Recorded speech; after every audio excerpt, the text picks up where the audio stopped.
Meeting of the Plan Board. Do we have the roll? Call the roll, please. All right, Robert Ackerman. He's here. He's here. Oh, Your ear's not working? sorry. All right. Bob is here. Jamie Bell. Here. Tina Certain is absent. Robert Murmur. Here. Joshua Nay. Here. Jason Sanchez. Here. Stephanie Sutton. Here. We have a quorum. Wonderful. Do we have a motion to adopt the agenda as presented? So moved. Second? All right. All those in favor? Aye. Aye. Passes unanimously. Who seconded that? Sorry. Stephanie. Okay. All right.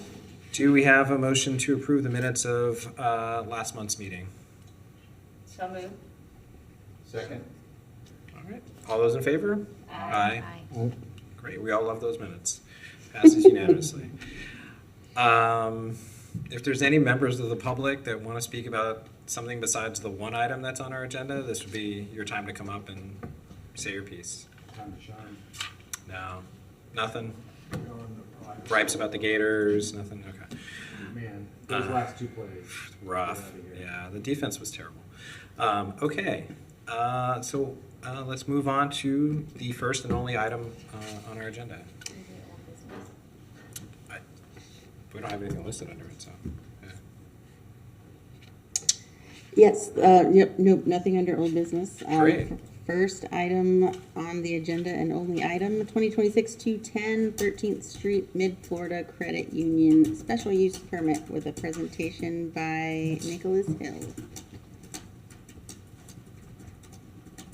Awesome. Good evening, Chair and Plan Board. It's so exciting to be in front of you here today.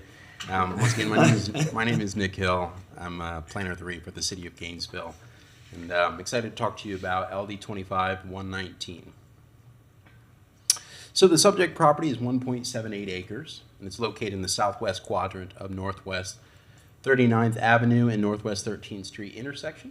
The property is currently vacant. However, the previous use on the subject property was a two-story financial institution with 4 drive-through lanes, 1 ATM lane, and 1 bypass lane. It was demolished in 2024, and the current use that's being proposed as part of the special use permit is a 2-story financial institution with 4 drive-through lanes, 1 ATM lane, and 1 bypass lane. According to LDC section 30-5.9, any drive-through facilities which propose 4 or more lanes require special use permit approval, which is why it's in front of you here tonight. Before I get too far in the presentation, I just wanted to show you the surrounding context. This is located on Northwest 13th Street, an existing commercial corridor within an existing commercial node located within 400 feet of the subject property. You have an Aldi, you have a Shell gas station, a Walgreens, an AutoZone, an old CVS, and the only site that's actually adjacent to our subject property is that Publix shopping center. So not only is it compatible with the existing land use pattern found within the area, you'll also find that's pretty similar with the future land use pattern as well, as MUL is located on the subject property. It's designated on the future land use map, and it's adjacent to an MUL property as well. You'll also see all along the corridor of Northwest 13th Street, you'll find some more MUL, future land use map designated properties as well. That largely matches the zoning, which is currently zoned as MU1 on the subject property and is adjacent to MU1. And all along that corridor, you'll find more MU1. I did want to walk you through the preliminary site plan that was submitted as part of this application. So that orange box that's right in the middle of your screen there is going to be the building footprint, and it actually faces Northwest 39th Avenue, which means immediately adjacent to the rear of the building footprint, you're going to find that canopy, which is serving those 4 drive-through lanes, 1 ATM lane, and 1 bypass lane. There are 3 points to access the site, one along Northwest 39th Avenue, one along Northwest 13th Street, and then one which provides cross access to the Publix shopping plaza. Last thing I want to bring your attention is to the area in green, which is the screening that is provided to minimize the view that you get of the drive-through from Northwest 13th Street. The applicant provided some lovely watercolors so you can see the trellises that are going to be provided on site. We also wanted to show you the building elevations as they were provided by the applicant as well. The front of the building in the top left-hand corner is facing northwest 39th Avenue, and on the bottom right you can see the rear, which is what would be facing the public shopping center's parking lot. We also wanted to show you consistency with the special use permit review criteria. So, and consistent with those review criteria, beginning with A, we did find it to be consistent with the comprehensive plan, most notably the provisions of the MUL future land use designation, as well as the LDC, more specifically the MU1 provisions of the zoning district, and the drive-through provisions of LDC section 30-5.9. It's also compatible with the existing and future land use pattern. As I've already demonstrated, it's going to be a commercial use along an existing commercial corridor at an existing commercial node. We anticipate minimal impacts on health, safety, and welfare, not only considering how the site is designed, but also just the use itself is fairly minimal on surrounding properties.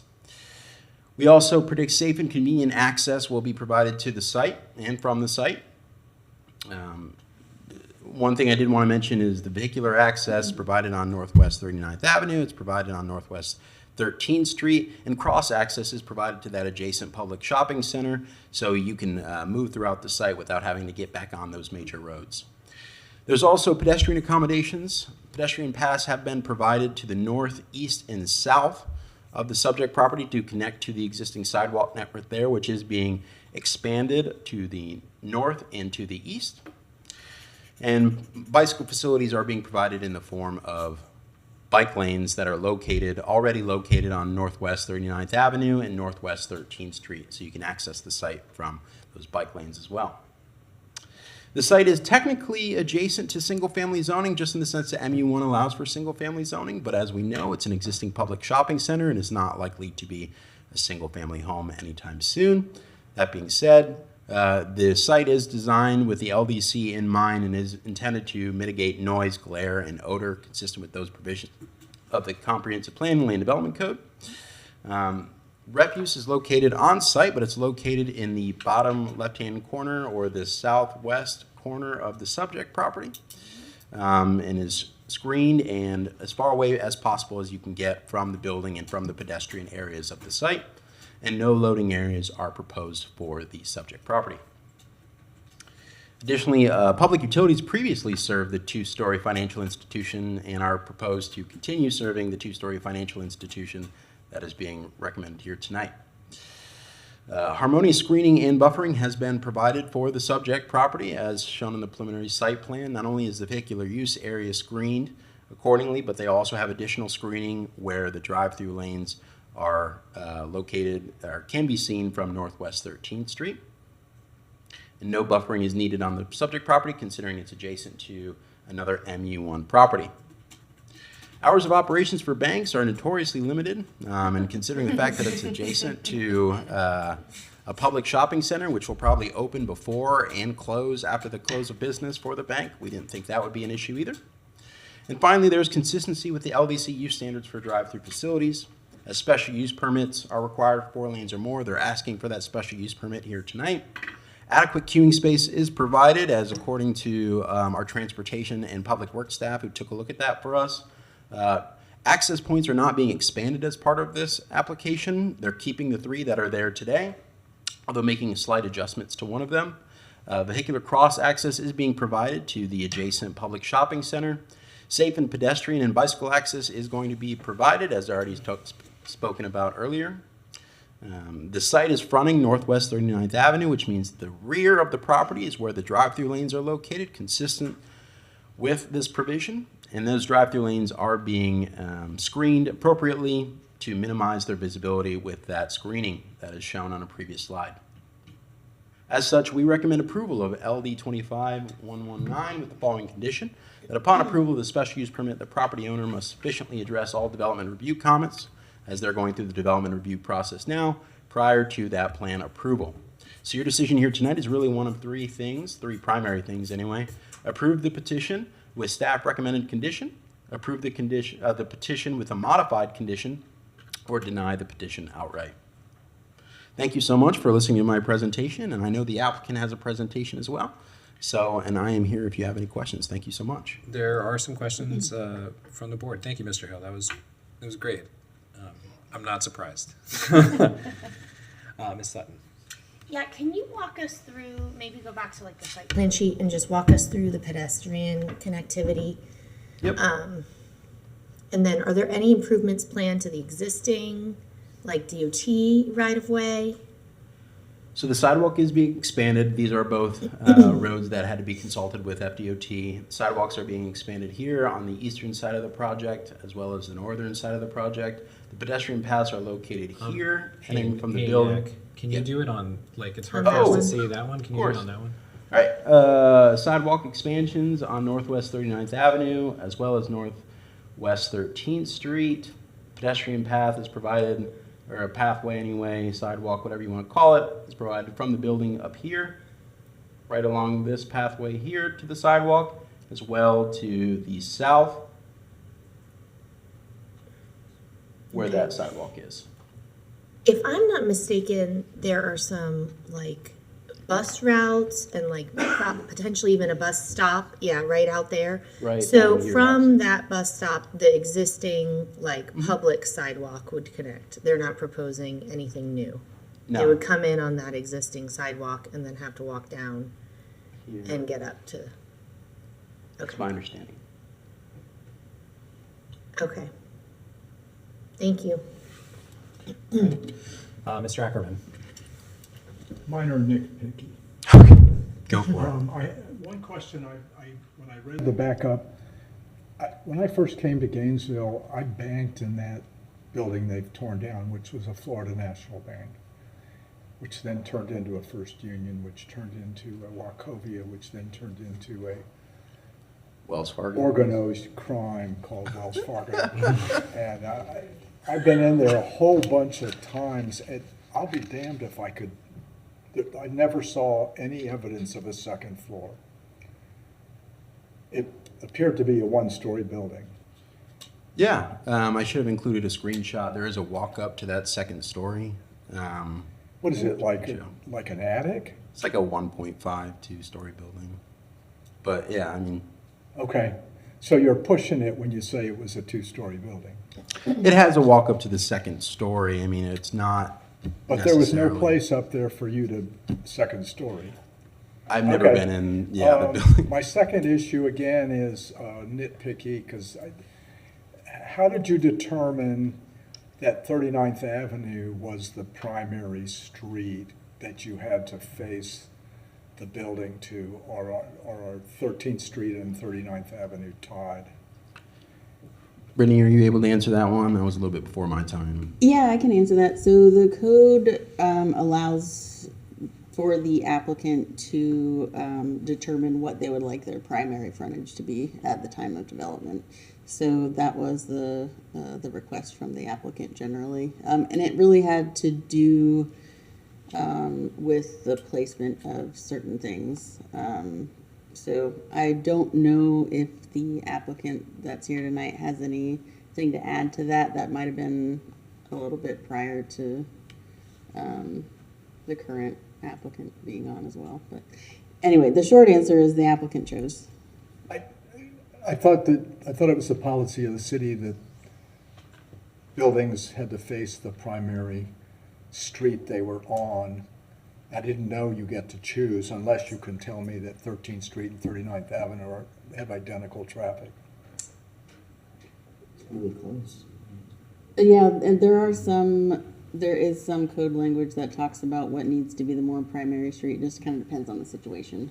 But Mr. Edelton may have something to add. Yeah, that's right. For in the transect zones, we have street types, and there is a definition for which street type takes precedent over another. In areas like this where there aren't those street types designated, then it really is the discretion of the planning department of sustainable development. And what we typically do is just work with the applicant on what is practical. So in this case, it's got two major roadways, and the design in working with the applicant, this is what was the most practical approach. Thank you. Ms. Bell. Thank you. Just for clarity, so the condition you're requesting is that they comply with any potential comments from the review process that have not actually been like levied against the application yet, correct? The application is going through the development review process right now. We just ask that they comply with the LDC-based comments that are provided as part of the development review. Okay, so just because that hasn't settled yet, that's why the condition's on there. That's right. Okay, also, does DOT have any heartburn over them moving the entrance closer to the intersection on 13th Street instead of leaving it where it is? Does the applicant want to speak to that? I know you guys have been in contact with FDOT. Oh, sorry, I can wait until after yours. Yeah. I'm sorry, it's just it popped in my brain. And just out of curiosity for my education, did the Wells Fargo or that site have a special use permit, or was it put in before, much of the current code existed? And that's why we're now doing a special use permit for the essentially exact same use and footprint. Yeah, the pre-existing institution was constructed prior to current code requirements, and then once it was demolished, anything new that comes in has to meet current requirements and go through the additional process. Cool. Thank you very much.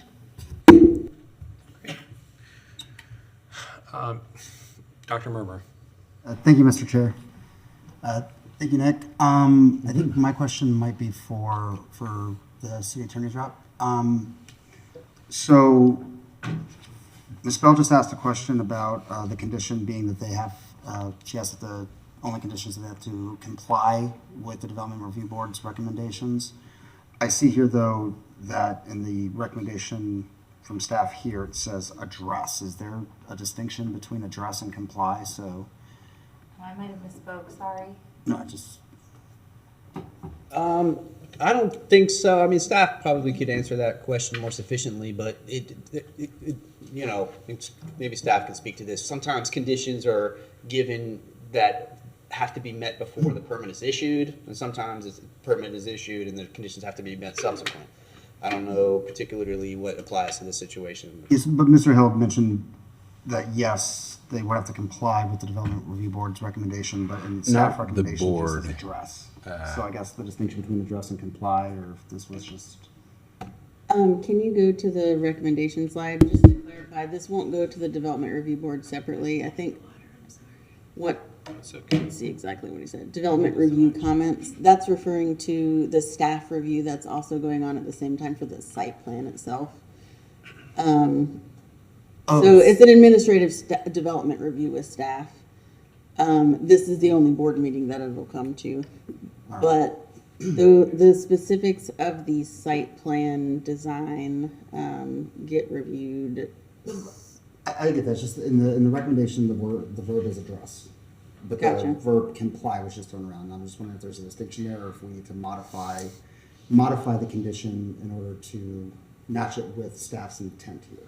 My opinion would be no, the intent is going to be, an application will be the same regardless. Okay, thank They'll have to meet all the requirements of all the reviewers. Thank you. All right, if the applicant would like to come up and give a presentation, the floor is yours. Yep.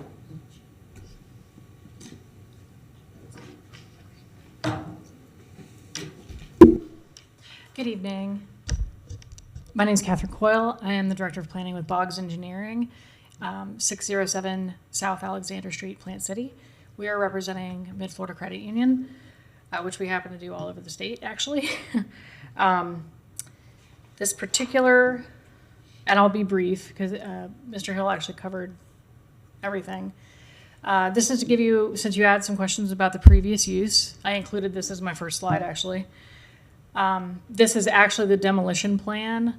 It was actually Mid-Florida that demolished it as they purchased it and then tore it down. You can see in the picture, it doesn't look like a two-story, but it actually is. If I were able to zoom in, I would. Is it the top arrow? It is the star? Ah, yep. Yes, okay. It's really hard to see just because it's very brutalist architecture, but there is a second level up here, and on the side there's actually a stairwell that goes up into that second level, and if you were able to zoom in, you could actually see. There you go. Oh, you're so awesome, Pat. I like him. you can see the stairwell that goes up, and then there's a level here, and then there's a level here. There's blinds in those windows. It's actually from Google Street View, 2015, 2018, somewhere in there. So you can actually zoom in and see it.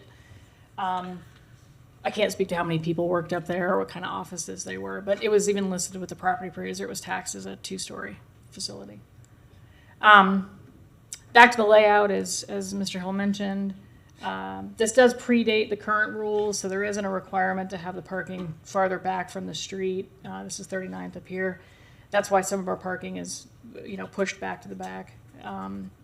Building is here. It's got the 4 lanes, ATM, and the bypass. The old driveway, it has to be modified, to be straightforward with you. We've had 2 meetings with FDOT. They've approved the design.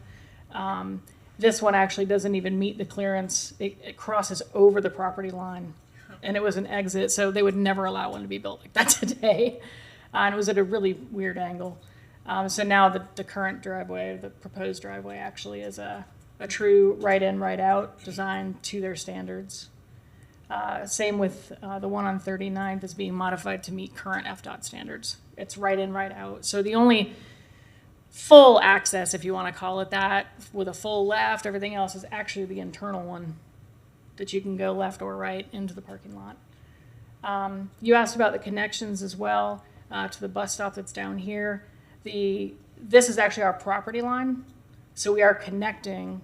If you look at the previous one, there was no connection.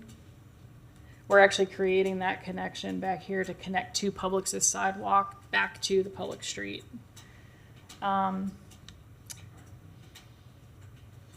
44, I put normal in quotes because it's referred to as normal parking in the code, which I find hilarious. I think that's cute. And 4 bicycles and 1 motorcycle spot. As far as the condition from staff, we wholeheartedly agree with that, meaning that we're not asking for any waivers or variances or deviations from the code. We plan to meet the code through the development review process, so we agree with the condition.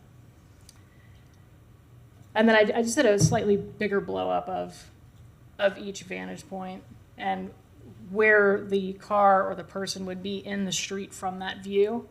So as you're coming down and you just start to get past the corner of that building, that's the viewpoint there.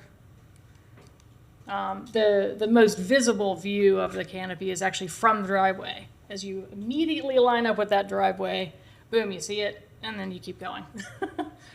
And then from the south, we've added the additional trellis here and some additional trees, and the spacing, the landscape architect made sure to make these trees in there tight, and we actually almost doubled the amount of hedges and shrubbery as well to really beef up the landscaping, and it is irrigated as well. If you notice in the previous development, even though this was maybe not at its height of use, you can see the tree canopy and the landscaping that's out there. It grows very well on that site, and so the little bit that we're taking out, we're replacing with even more. And then there's a whole stand of trees on the western side and in the back corner that we're keeping as well. So the site will remain pretty heavily vegetated. And then that's the last view from the south, like I said. And just really quickly that a summary of Mr. Hill's findings, really. That it's compatible with surrounding area and uses, consistent with the land development code for special use permit, consistent with the drive-through facility section 30.5-9, and we respectfully request your approval. Thank you. Thank you. Any members of the board have any questions for our applicant? Seeing none, I'll throw it to a very sparsely populated public for this meeting. If anybody out there has any comments about this particular item, you're welcome to come up and say your piece for a few minutes. No, that's a vigorous head shake. Okay, you really don't want to come up. That's okay. Okay, seeing none, we'll bring it back to the board for a motion.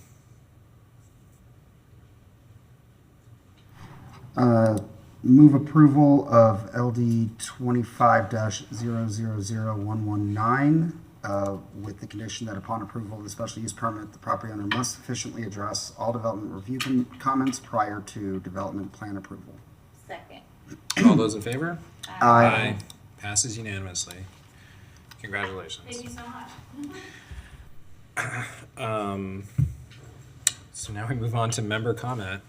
I have just one. I asked you guys, I think via email, Brittany and Forrest, but just so that you guys can update the rest of the board here.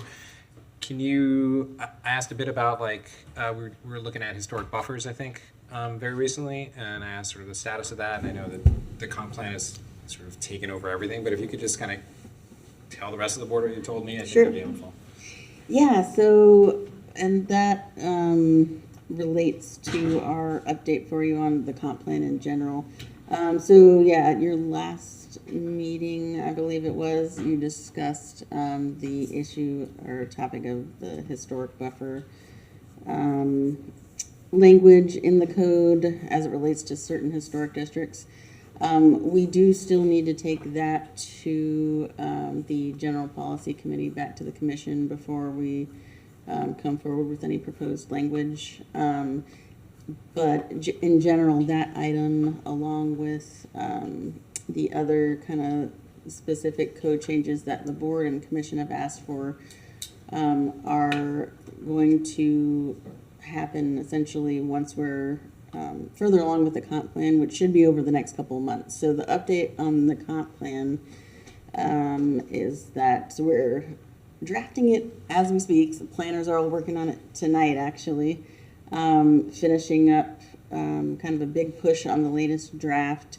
We plan on bringing that draft to the commission at a GPC meeting April 23rd, I believe, and that happens to be the same day as your April meeting. So there will be a new draft of that out in time for your next meeting. We're not planning on putting it on as an official item on that meeting at this point, I don't think. Although we'll definitely give you an update just like we do at the GPC that day, I believe. So we're not going to be voting on it that day? No, you won't be voting on it in April. But yeah, so the long and the short of it is the historic buffer item, along with other things, are deferred until the summertime period. The historic item, though, we're hoping to pick back up in May and do some more work with that. I have a question about this procedure of that, like how it's moving forward. Does it have to go to the GPC meeting? It's something that the commission specifically asked, Yeah. you guys to work on, and by extension us. So does it have to go back to them, or is that something that could just work its way back to us and then go to the commission for a vote? Yes. Mr. Chair, so for items like that, certainly when the commission has asked us to review it and analyze it, that's our, first and primary, direction, of course. Really, what our recommendation is then, since the city commission has asked for it, and this board will also see it as a part of that process, that even though it has also been asked by the plan board, that we line those two up together. So staff can do the analysis and the research on it, report to the commission, get commission's feedback, then bring that research and analysis to you all, while having also heard some of that direction from the commission to staff. And now we can take this sort of more holistic package forward. Okay, I feel like they're gonna, whatever they recommend, they have the right to supersede us Right. in these things. So it almost feels a little bit like duplicative, to have us have that two-step going on. I was wondering if it would save time and maybe a little bit of headache from you guys to just, if you didn't have to do the GPC part of it and the board just does it, and then they can kind of, They can change it. because they can, they can change it in a regular meeting, and they've done that before, and they will continue to do that, so. And really, the commission and of course our city manager can decide on that path to get to the commission. But this is the typical path for these types of questions that take the research and analysis. Okay, thank you for the clarification. A lot of times, the commission will want to give that sort of that general policy guidance before seeing things come to a vote for this board and then back to them. So if the city manager has some discretion there, if they see that if they want to change that process a little bit, it's up to them to sort of. Ultimately, it's the mayor and the commission, but the city manager, of course, works in concert with the mayor. Okay.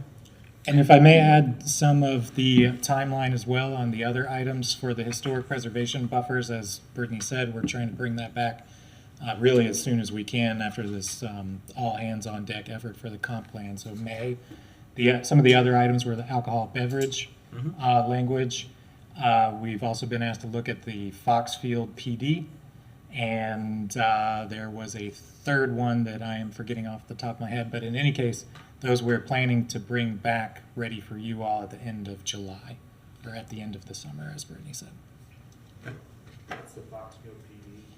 That was one where there's a daycare within this PD that also has office uses and single-family housing. And a few months ago, you might recall, and I'm not remembering the name of the daycare off the top of my head, but it had a new tenant that wanted to move in that was going to be a school, a K through 5 school. Right. And the PD had to be amended to allow essentially the daycare to become the school. So the commission asked for staff to go ahead and look at that PD to see if there was some sort of direction or guidance that the commission or the plan board can offer for rectifying what the conversation was, that this PD is really complicated and doesn't really allow for a lot of flexibility here. So is there something that the city can do about that? Is that school just kind of, do we know what they're doing in the meantime? Well, their issue was settled. They did end up voting on that item, but they wanted some follow-up separately. Yeah. Okay. I guess, wouldn't it be, are they looking for you all to like rezone it to a straight zoning? I mean, it wouldn't necessarily be the job of the city to update a PD. That's a lot of work. It is a lot of work, which is part of what will take the time for us to come back with it. But I think that that's the general idea, is that it would be To go to a straight zone. whatever the city can do to make it less complex and more flexible out there. So it may be that straight zoning is what makes the most sense. It may be that after, staff looking at it, that it's hard to fit the uses that are there now and the uses that may be desired in the future in with straight zoning. I would worry about like setting too much of a precedent in that. There's a lot of old dysfunctional PDs in this town. So I understand the commission has given you that direction, so obviously you're going to do it. I think we should tread really carefully with that. And if we're going to do anything, my preference would be to do straight zoning and get rid of the PD. Obviously, you'd have to work with all the property owners really closely. They, the person who probably originally did the PD is long gone at this point, but I think we need to tread carefully there. There's a lot of defunct PDs in this town. I see them all the time, and we either update the PD or go to straight zoning when we can. Dr. Murmur. Thank you, Mr. Chair. I was just wondering if there was an update on the GCRA property in Porter's Quarters on Southwest 3rd or 4th Avenue. I think in December we asked for that to come back in 90 days. I do not have a specific update. The best contact for that's going to be Rick Smith, the head of the GCRA, and I'm happy to get some feedback from him, and we can send it all out to you. I thought they were working with the neighborhood first, doing some more engagement with them. That's What I saw. generally the update that I know, is that they're continuing to work with the neighborhood. Yeah. They have not asked us to bring it back formally before you all. So would it be best if I sent an email asking for follow-up from Rick? Yeah. And so going through you guys, right? That would be probably the easiest. Yeah. Thank you. All right. Any other members have comments? If not, next meeting of the plan board is April 23rd, 2026. And with that, this one's adjourned.